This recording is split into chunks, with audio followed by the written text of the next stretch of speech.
Hello and welcome to the FSF podcast. I am Tim. I am your host. And as a reminder, you have found your way to the show that is made by nerds for nerds. So we are glad to have you here in said nerdery. Today, our guest is someone who has been around the nerd community for quite some time. He's the founder of both the Star Wars and the Star Trek official fan clubs. He's the founder of Star Wars Celebration and even has a cameo in the Phantom Menace. You will find him there as well. But he's also a writer. He's a well-respected publicist and marketing consultant for those brands like Star Wars and Star Trek. He's also worked with Back to the Future, Lord of the Rings, and many others. I am very excited to welcome Dan Madsen to the show today. Hey, Dan, welcome to the FSF podcast. Thanks, Tim. Nice to be here. Thank you. So one of the things that I always love to do, and because it is the fact that now, typically, there's myself and my co-host, Ben and Kathleen, but they weren't able to make it tonight. But we like to say that this is a show made by nerds for nerds because we're all three nerds and we enjoy nerdy, cool things and people who do nerdy, cool things. And you have done a lot of cool, nerdy things. And one of the things that we love to start every episode with is an origin story because, again, being nerds love a good origin story. Amen. So, in the origin story of Dan Madsen, how'd you get here? What happened where you went, you know what? I need to do this. And how did that happen? Well, as a child, I grew up reading comic books. I was a big fan of comics, superheroes, and all of that. I hadn't gotten really interested in Star Trek, to be honest, until one day in junior high, actually, I was walking home from school. And for those in your audience may or may not know, I'm a little person. So I stand about 4 foot 2 inches tall, have probably stood that tall all my life, basically, since junior high. And I was walking home from junior high school one day. My house was about 2.5, 3 blocks from my middle school. And as I was walking home, there were some kids on the other side of the street walking the same direction, and they kept making fun of me. They were yelling at me and calling me shrimp and hey, midget, and just really kind of being mean. And as kids do, that's just the way kids are. But it was really upsetting me that day, and I had to endure that the whole way home. So by the time I got home, I was really almost in tears. I was just so, upset that I couldn't just walk home and quietly and not have people do that to me. Anyway, I walked in the house and my brother's sitting on the couch watching TV, and I sat down and he knew there was something wrong with me, and he said, "What's the matter?" And I said, "Nothing." And so he happened to be watching on that day a rerun of Star Trek. I'd never watched Star Trek ever before. I had no interest in watching Star Trek, but on that day, that's what he had on the TV. So I sat down and I decided to just watch it and try to get my mind off of what was troubling me. And lo and behold, on this particular day, there was an episode of Star Trek on that's called Plato's Stepchildren. And in this episode, there's a little person. Michael Dunn was the name of the actor. He played Dr. Lovelace on The Wild Wild West as well. And he was on this planet. He was the only little person on the planet. And they had these kind of magical powers that they could make people do things with, and they could move objects and such. But Alexander couldn't do that. He was kind of their slave, so to speak. He would be the one that have to go get this or go get that. At any rate, when I came into this episode, Alexander was sitting there or standing there, and Kirk was sitting on a bench, and Alexander looks Kirk in the eyes and he says, "What's it like where you come from?" Because Alexander did not like where he lived. And Kirk said, "Alexander, where I come from, size, shape, or color makes no difference." And it was like a light bulb going off in my head, Tim. I just couldn't, at that moment, after coming home from, being mocked the whole way home just because I was little, and watching that episode, and I thought, wow, what would it be like to live in a world like that? And then as the episode went on, by the end of the episode, Kirk Spock and McCoy decided to let Alexander come with them. And so when they got ready to go, Kirk opened up his communicator and said to Scotty, 4 to beam up. And he looked down and gave Alexander a big smile, and Alexander gave Kirk a big grin because he knew he was going to get to go with them. And I just remember thinking after that episode was over, I thought, man, I want to go there. I want to be able to go beam up onto the Enterprise. I want to live in a world where people don't judge me by what's on the outside, but what the content of my character, by what's inside. And I became a lifelong Star Trek fan after that. I watched every episode. I had posters and pictures plastered all over my bedroom wall. And, you know, in a way, that world did exist for me, Tim, because when I went to my very first Star Trek convention here in Denver, I walked in there and there was nobody making fun of me or staring at me or pointing at me. Everybody accepted me like just because I was who I was. We were all Star Trek fans. And in fact, there were some people much stranger looking than me dressed as Klingons and Romulans and everything. So I felt right at home there. And I just remember thinking, wow, this community really does follow what the show says. And that was really how I started my whole fandom time frame. I became a massive Star Trek fan and just watched and read and collected everything I could about it. And as the first Star Trek movie came out, I decided to start a fan club, kind of more or less kind of centered on that first movie. And it took off, and I started getting a lot of members in it, and I got a job in a print shop and learned how to make my newsletter look even more professional. And it just happened to end up at Paramount Studios and in the hands of Gene Roddenberry. And Gene and I became friends, and he would write me letters all the time. And Paramount decided to license me and let me be the official Star Trek fan club. And so I did that for quite a few years. And in about 1987, I got a call from George Lucas and Howard Rothman from Lucasfilm, and they had just closed down their fan club for Star Wars, and they liked what I was doing for Star Trek and said, come out to Skywalker Ranch. Let's talk about maybe you taking over and doing the fan club. They'd never let anybody do it outside of the company. It was always done in-house. So I went out there. We had a great meeting, and the next thing, one thing leads to another, and I got the license, and I became the official Star Wars Lucasfilm fan club. And that went on for years and years until as the prequels came on. And then we decided it was time to do a convention for Star Wars to tie in with the first episode 1 prequel.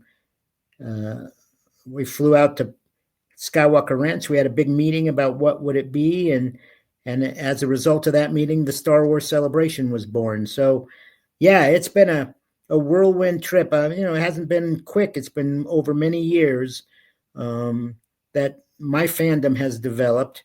But as a result of my Star Trek and Star Wars success, I had the opportunity to do the fan clubs for Back to the Future, as you mentioned in the intro, and Lord of the Rings. And all that entails, getting to go to the set and meeting the actors and the production and creative people. Cool. And yeah, it's been an amazing life. And I've often told my wife, I said, I have no regrets. What I've been able to do is live a fan's dream. And I have. I mean, I never imagined I would get to do all the things I got to do and get to meet my heroes and such when I was a kid.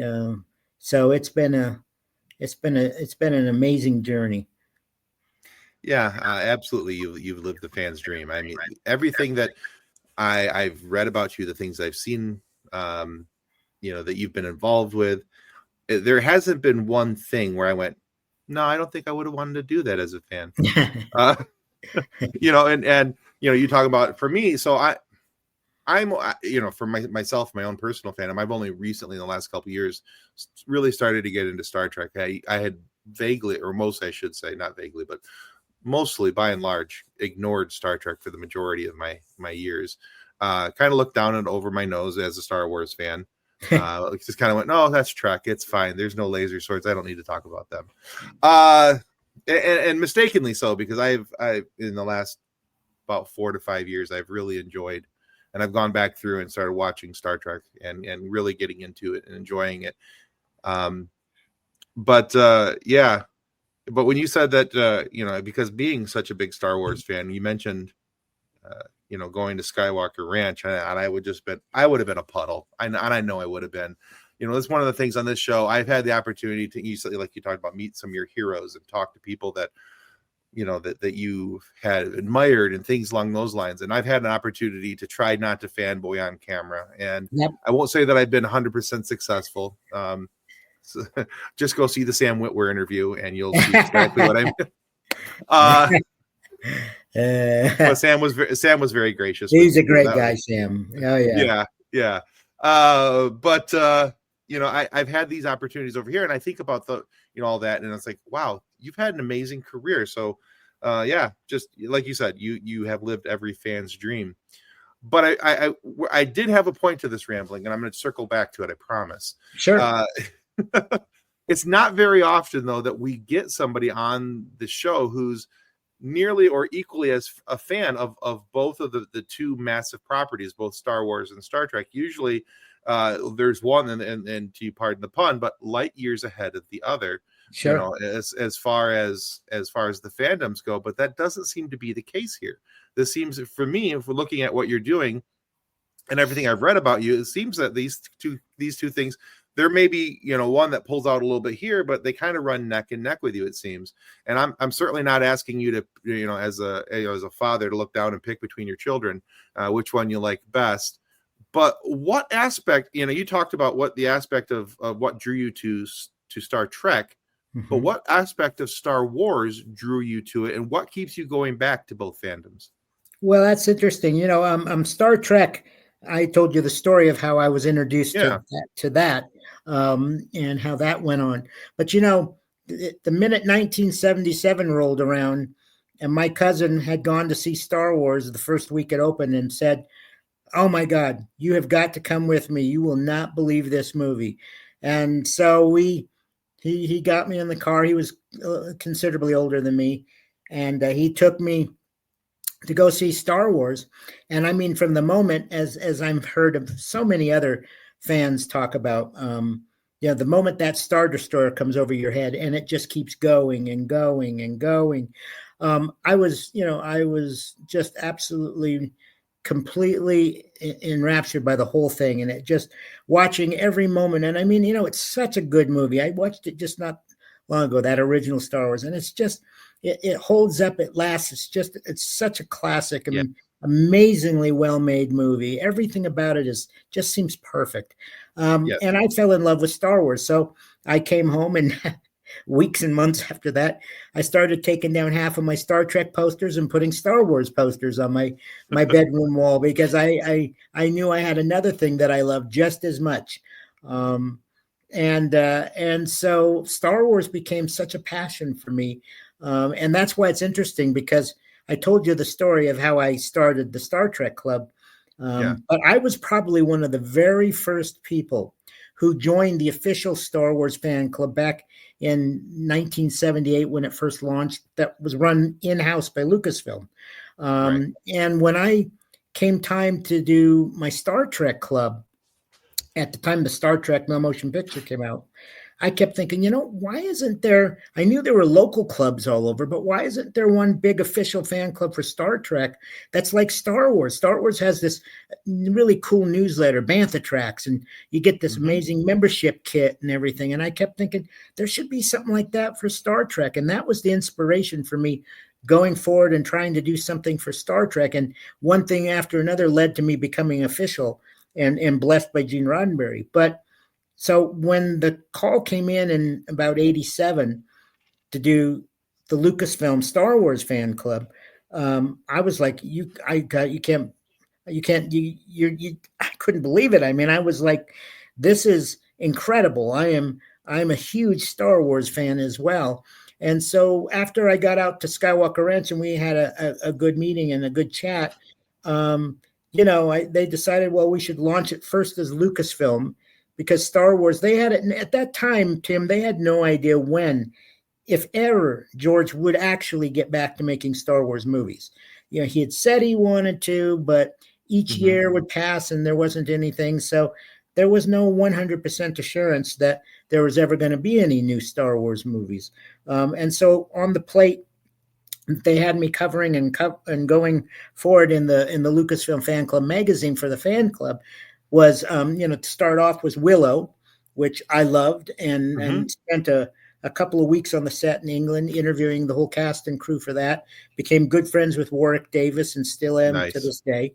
And then after that, went right into Indiana Jones and the Last Crusade. Spent a couple of weeks on the set of that over in England, and then covered a few other little things they were doing here and there. But, I kept saying to him, geez, when's George getting back to Star Wars? And then I finally got, a call and a message saying George is sitting down. He's writing the very first prequel, and he hopes to have it in a couple of years. This was in I don't know, it was the early 90s. That I first got word that George was serious about doing some new Star Wars movies. And so, that just, I knew that the minute he got back to doing Star Wars, that the fan club would just skyrocket. Sure. And as a kid, once again, the whole little person short thing, when Empire Strikes Back came out, I was so moved and influenced by Yoda saying, look judge me by my size, do you? And here's this little tiny guy, and yet he was the toughest of all the Jedis. He was the most powerful, and there was a message in that, and it wasn't lost on me. And so that, once again, both of these franchises have spoken to me in many ways. As a little person, there's a message in both of them, and they each are inspirational. And I'm proud to have been a part of them in any way possible. That's an excellent answer.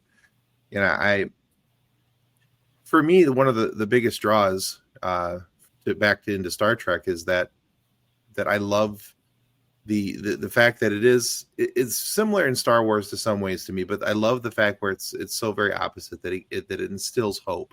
Oh, absolutely. And that was something that I hadn't caught on to as a younger man, because I was so caught up in the fact that they were like, well, how exciting can it be? They're not even blowing up ships. I mean, come on, they're just talking to people and they're doing space science. Woohoo. Yep. So I like I said, I completely looked down my nose, just kind of like, it can't be that good. But I have really grown to appreciate the hope that Star Trek instills. It does. And they both, both franchises deal with that hope and having heroes to look up to, good versus bad. And they're both, and they're both, so different. I mean, Star Wars is more fantasy, whereas Star Trek is more science fiction. But, it's, they're both such legendary franchises now that 100 years from now, people will still be talking about them. Oh, for sure. Yeah. I don't think that these are things that are going to go away anytime soon. They've already proven, especially with Trek, that there's a longevity there. And I love the fact that both of these franchises are finding ways to branch out and go out into different areas and talk about different things, especially with Trek, so you've got the new show, Strange New Worlds, and that's fantabulous. And I love that show so very much. And, Star Wars has its new shows coming out and different things. And I love the fact that with Star Wars that we're starting to kind of branch away from the Skywalker name a little bit. And we're getting out to some of these outlying stories and these outlying worlds and things. And so I'm very excited about what the possibility of future stories in Star Wars can be. Now think back to when, not for Star Trek for you, because you hadn't been into it way back, but when back in the early days when I had just started getting into Star Trek, and for many years, the thought of all these new different Star Trek shows that have been out, and plethora of movies and such, right? That didn't exist then. And all there was 3 seasons of the original show. that was Star Trek. That's it. That's all there was.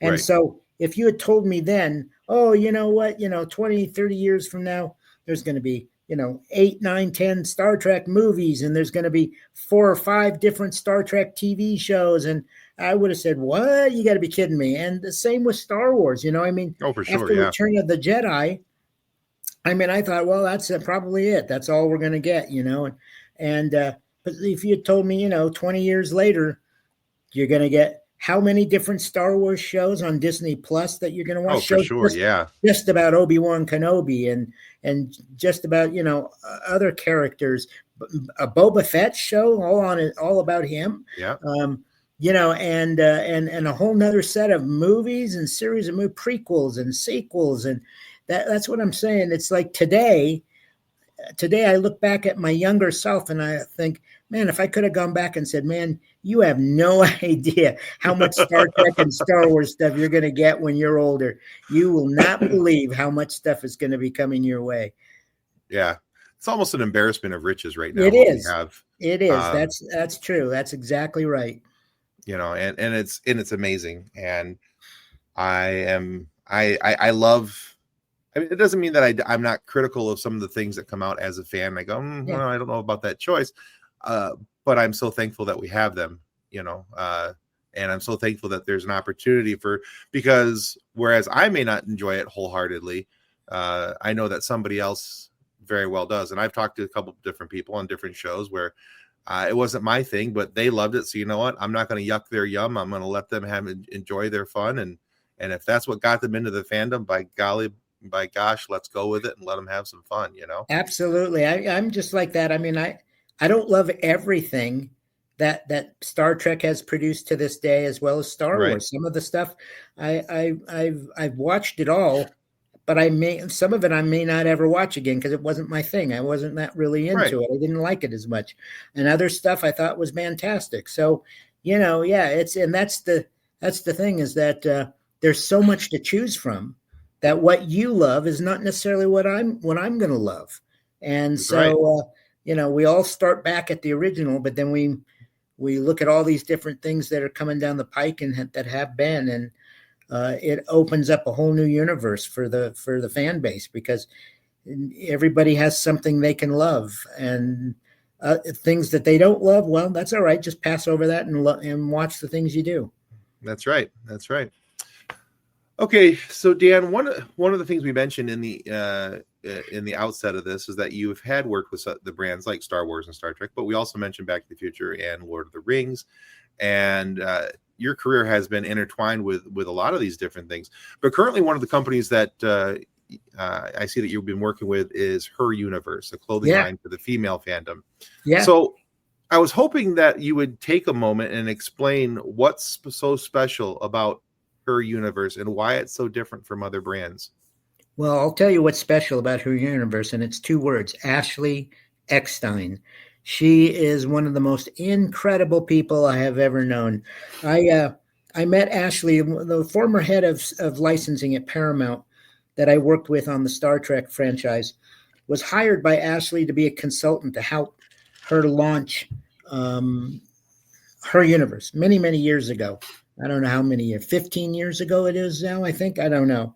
At any rate, Ashley was trying to think, well, how can I reach out with my brand to all of the fan bases that love Star Wars? Because Star Wars was what she started out with. And so Andrea says, I know just the guy for you. I'm going to put you together with Dan because he's run the fan club. He knows the fan clubs. He knows the fan base. And so Andrea set up a meeting between Ashley and I. And I met Ashley, and she was just fantastic. And I went to work with her shortly after that. And between her and Andrea, helped her launch Her Universe many, many years ago. And it was always her vision, she always wanted to have a fashion line that spoke to women and young girls. There was so much out there that was primarily based for boys and men. And but, after we started doing some research, even in the very early years of Her Universe, we started to come to the realization that 50% of all fans in both Star Wars and Star Trek fandoms are women. And that, in the early days, people thought, well, Star Trek, Star Wars, that's a boys' club, but not at all. And then today, it's not at all like that at all. You go to a convention, and there are more women than men at these conventions, and it was Ashley kind of set the whole thing in motion. There are other brands now that are doing, Star Wars and Star Trek fashion lines and such, but the first and the best will always be her universe and Ashley Eckstein. And Ashley's passion you could see through the whole everything she did. And I mean, we launched so many different lines. I mean, we did lines for Star Wars, Star Trek, Doctor Who, The Walking Dead. What else did we do? We did Studio Ghibli, Battlestar Galactica. Star Wars and Star Trek were always as they are in the sci-fi world, the main things, but there were other ones that came along. And she's just and that's why her portrayal of Ahsoka on the animated shows has been so popular, because not only was it so well written and done by Dave Filoni, but it actually just brought out the spirit of Ahsoka in that character. Oh, for sure. And the way she reaches out to the fans, Tim, I don't know if you've ever been to a convention with her, even to this day, she draws the largest crowds of anybody I've ever seen at these conventions. You go to a Star Wars celebration and you look at the lines of people lined up to get autographs from, and she sometimes doubles those of some of the classic bigger Star Wars actors that you would not imagine. Right, Ashley's line is longer, and she stays to the very end. And she might be the last one in the whole room, signing autograph. Everybody else has left, but she'll stay there until every fan gets an autograph. And that's cool. It's her passion and her vision that made her universe such a unique fashion line, and such unique designs and dresses and skirts and scarves and tops. And after working with Ashley for about 12 years, I never imagined I would know so much about women's clothes, but I did, because it was my job to market and promote all these lines. So I got to know all the different kinds of dresses and the different kinds of skirts. And I never imagined I would know so much about women's clothes. Well, if you're going to promote it, you got to know it. You got to know it. Absolutely. You got to do your research. You got to know what you're talking about. That's right. Well, I will say for sure that Ashley is on she's one of my bucket list interviews. I would absolutely just adore to talk with her. She's because of some of the things that you mentioned, and I've seen this in other Star Wars Celebration interviews that she's done. Her own live shows on Instagram, watching her and how she interacts with the fans and talks with people, and she's just one of those people that you imagine that she is, pretty much, she is what you see. She's completely everything you see is Ashley. She's 100% authentic, and and you gotta love that. Yeah, she's just and her husband David, who's a star in his own right as a baseball player. They're a power couple that is just amazing, and the nicest people you'll ever meet. Just really, literally, you might hear people say that. Now, I really mean it. They are the nicest people I have ever known. That's awesome. I remember when getting exposed to her universe line. And I remember looking at it going, this is some really cool stuff, man. That's awesome. Wow. And going through it, and so I'm a bigger dude. I'm 6'3" and not a thin mint. So but going through and looking for I'm like, well, where's that in my size? Dang it, that's cool. I want that. There's been several things that I've seen in her universe line where I was like, if that was in my size, I would totally 100% rock that. We got so many requests from men that she started adding, a line Yeah. for men and boys. So there are stuff now on heruniverse.com Yeah. that appeal that is made just for, they're unisex. They're made for men or women. Yeah. Yeah. Back in the early days though, when that first came out, boy, I was so disappointed in some of those things. I think she was wearing, I think she was promoting it, and I think I want to say she was wearing an Ahsoka hoodie. Oh yeah. Yeah. Oh, that was enormously popular. There were guys buying that too, because it was so cool. The Ahsoka hoodie, that was one of our best-selling pieces. One of my favorites, and I don't wear skirts, so I couldn't buy it. I guess I could, but it was she made this incredible, it was a lightsaber skirt, and it had different colored lightsabers going up and down the skirt. And I mean, that thing was probably one of our best sellers for years upon years. That thing was sold in Hot Topic and other places. And that was one of, I think it to this day, even though I'm still not working on Her Universe right now, I still think that probably is one of the best selling items Her Universe ever had. I don't doubt it. Yeah. Between that and the hoodie, those are, I do remember seeing the lightsaber skirt. And like you, I wasn't going to wear it, but it was cool. There's the hoodie though. That's funny you mentioned the Ahsoka hoodie, because that was one of the coolest items, and that was bought by so many people, and men and boys were buying that too, because it didn't scream feminine. You could be a boy or a girl and wear that. So you said to be an Ahsoka fan, and it worked for both sides. Absolutely. Easily. Absolutely. Yeah. And to your point earlier, you were talking about, the number of women at cons. So I haven't been to a con where I almost just said where Ahsoka is, but where Ashley is. So I help work at a couple different Comic-Cons here in Michigan, and one of them is called the Monroe Comic-Con, and I help run the panel room and moderate panels and everything there. And even in the panel rooms, the women usually are outnumbering the men in the panel rooms 2-1. Mm-hmm. I mean, it's even more so today than it was back when we first started Her Universe. Yeah. So I love the fact that and also because I also have a daughter, and I've said this in multiple other interviews, I want her to have their same opportunity at fandom and all the things that I've encountered and been encouraged by my whole fandom life. Yeah. That I want her to have those same opportunities, and to find her Luke Skywalker or Han Solo, whoever that may be, man or woman, and have that opportunity to have that person to look up to.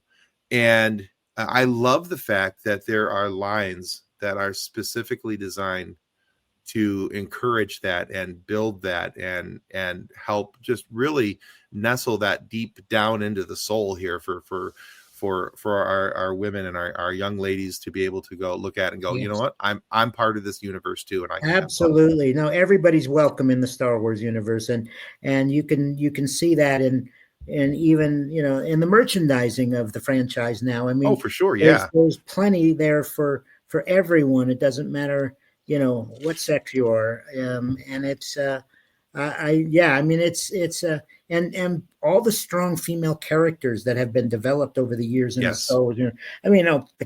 From Princess Leia and Ahsoka Tano on and on, right up to today's the latest characters. There's so many strong female characters that that people can look up to, and Daisy Ridley's character is especially one of those. It's a great universe for young girls to become involved in and to be passionate about, just as it was for me as a young boy getting into it. Agreed. All right, Dan, with all of that in your background, somehow you also found some time to do some writing, which is just impressive to me, because you seem like you should have been busy with so many other things that writing shouldn't have an opportunity. But you were writing articles on the official websites for Star Wars and Star Trek. You also wrote your own book, the Young Indiana Jones book. And I understand that you're working on a memoir entitled Size Matters Not. And I love that title. I think that's fantastic, especially now that I know a little bit more about your background and your backstory. I think that that's a beautiful title. So my question here for you is, what do you enjoy most about writing, whether an article or a book form? And do you have a preference of doing one style over the other? I like writing an article. I mean, the book is painful to do because it's, for me, I can't, I don't speak for other people who are writing, but it's to try to come up with, an entire book that's interesting, that, and chapters upon chapters. I love writing an article so that I can start at the beginning and get to the end. The best part of it is when it's done and you can sit back and look at it and say, okay, that's not bad. And then you send it off to whoever's going to publish it, and they say, "Hey, that's great, we love it," and I said, "Well, edit it however you want. Well, it's yours now, so you do what you want." And then when you finally read it, they haven't changed hardly anything in it, and that was how it was when I was running the fan clubs, because I did the magazines, and for the longest time I was the editor, and then I put other people involved. John Snyder became the editor of Star Wars Insider, and I moved up to publisher, but I'd still look at everything and read things and help design the magazine and such. And so I knew how exciting it was for writers, especially first-time writers, to submit something and have it get published in the magazine. And for sure, it was a great feeling to see how excited they were when the magazine came out. It's like, oh my God, my article is in the Star Wars Insider. And I still see that. I still see that today. I still see young people who are just starting out in writing, and I see them post something on Facebook or something, and they go, "It's here. I just got my new Star Wars Insider in the mail, and my first article is here." And it's a thrill to see them so excited about it, because, I remember that. I remember when I was that way as well. And hopefully that won't be the first and the last. They'll have many more opportunities to write for the Star Wars Insider. That's awesome. Yeah, a couple years back, I started writing for a website called Couch Soup. Oh yeah, I've heard of it. Yeah, okay. And so I've been writing for Couch Soup for a little while, and I still feel that way every time I submit an article. And cool. They tell me that, hey, this article's going to be published and on this date, and here's the and every time I'm like I'll get on and I'm like, click refresh. There it is. Okay. That's an exciting, and I'm the same way. I do the same thing. Yeah, I've enjoyed.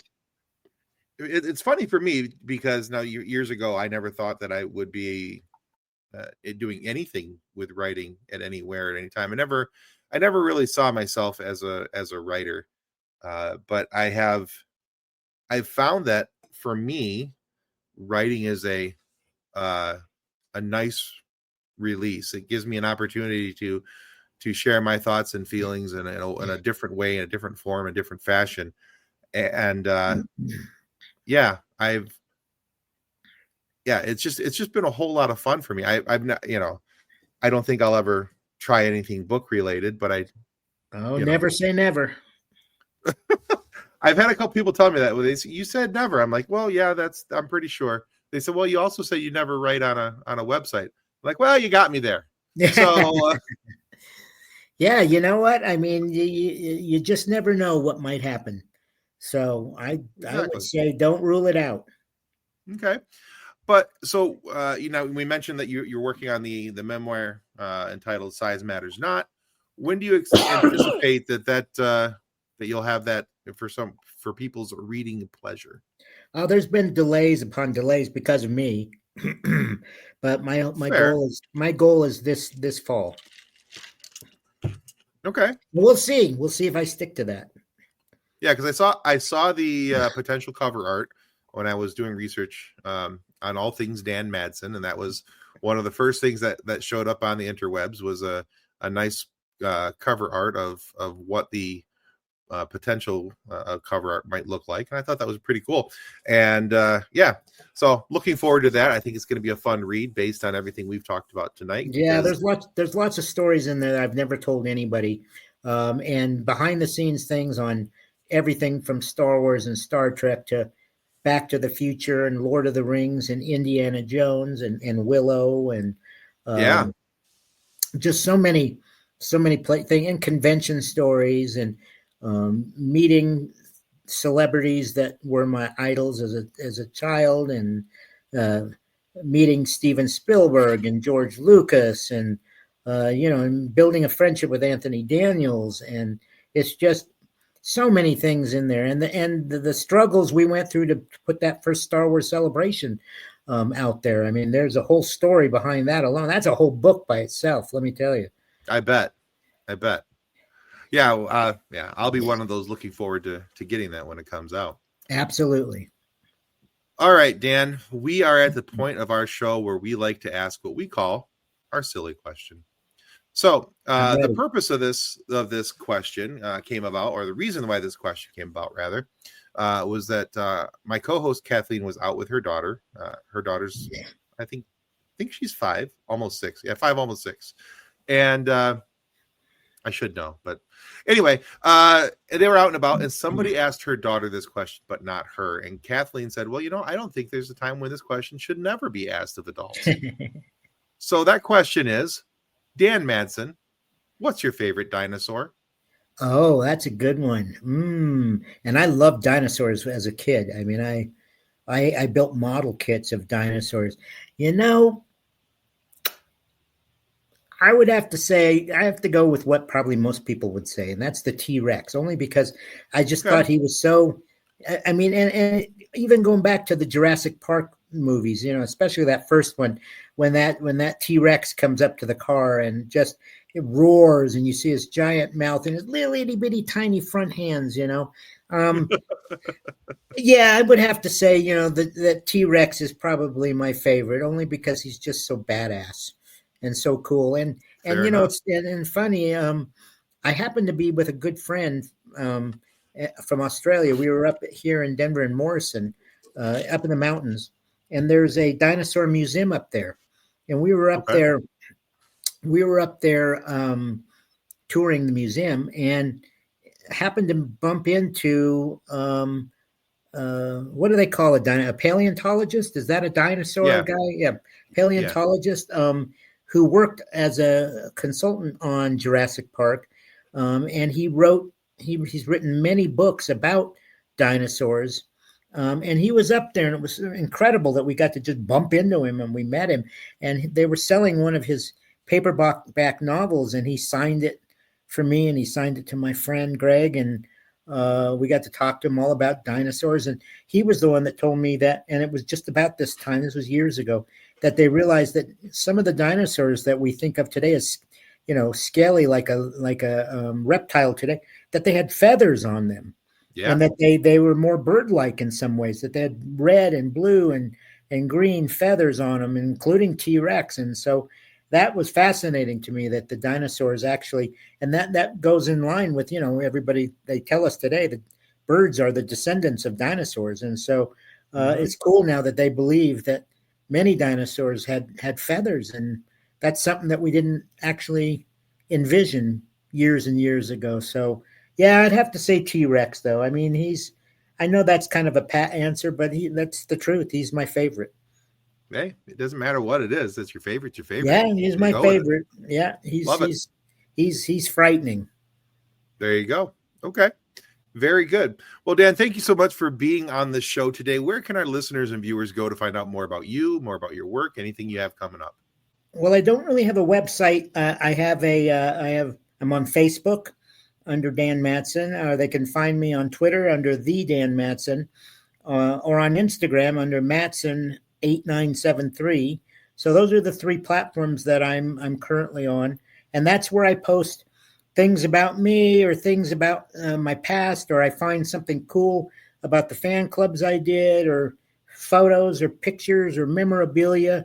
I post there almost every day, so I'm always updating that, and that's probably the best place to try to find out what's happening with me and to communicate with me as well. So thanks for that, Dan. We'll put those down in the show notes down below so people can find you and figure out all the cool places that you're going and things that you've got going on.